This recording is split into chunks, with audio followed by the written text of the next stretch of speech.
I didn't go to the movie to see Mexicans beat up on black people. Okay? The underwater people was Mexicans. Yeah. Okay? They basically gentrified the movie for Mexicans. The Mexican hero, you saw it. Yeah. The Mexican hero. Yeah, but I know he had more. All right, spoiler-free version. Paraphrase. He had more airtime in the movie. Okay. Than anybody from Wakanda. So they should have. It shouldn't even been called Black Panther. Yeah, it should have been called the gentrification of Black Panther by the Mexicans. But here's the point I want to get to. Origins breaking him out. Here's the point that I want to get to. After the Mexican god kills Queen Mother Angela Bassett, he murders her. That's a spoiler. Shuri has a chance to murder him back, and instead she exercises patience and says we can work together. And what does the Mexican woman say to the Mexican at the end? Why are you forming an allegiance with Wakanda? Yeah. You should have destroyed them. And what did he say? Don't worry. They trust us now. The Wakandans are the most powerful surface nation in the world. And we got them while we want them. So even in Black Panther, we don't learn our lesson.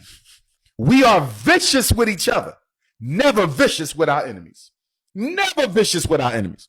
You got to force a black person to spend $1 with another African, but we will give $30 billion to the Korean hair care establishment every single year. And the Koreans have never stood up for black folks a day in our life. We are literally financing our own oppression. And we don't want to admit it because we do not want to discipline our economic dysfunctional behaviors. I'm going to let that slide because you Dr. Umar. I hate spoilers though, but sidebar. Did you see? I did a whole video on spoilers though, but listen, we don't own that. That's Disney. Did you see? Did you see the first one, Black Panther 1? Yes, I did. How you feel about that one? The messages were horrible.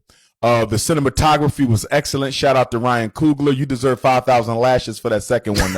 You also deserve 5,000 lashes for the messages in the first one. Man. The messages in the first one were horrible. Basically, Killmonger was a metaphor for woke black Americans.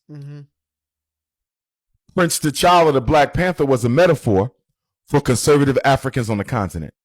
And the message was to Africans in Africa, don't mess with those woke black Americans because even though they woke, they're not going to respect your culture. And if you let them come to Africa, they're going to destroy everything you value sacred. And the message to African Americans was black people in Africa don't want nothing to do with you and they do not trust you. So you should just best stay here in America and try to work with us white folks. And then to make it even worse, the CIA agent Ross, the white man, the white guy, he saves the day towards the end of the movie in the first movie.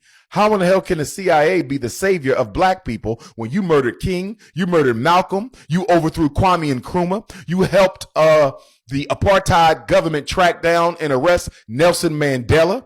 You participated in the assassination of Amilcar Cabral. You had input in Thomas Sankara. You executed Patrice Lumumba. You overthrew Maurice Bish in Grenada. We could go on and on and on about the CIA. The CIA has been Africa and African people globally. They have been our biggest problem for 50, 60 years. How dare you make them a hero in our movie? I got a question. Black Panther was a CIA FBI propagation movement.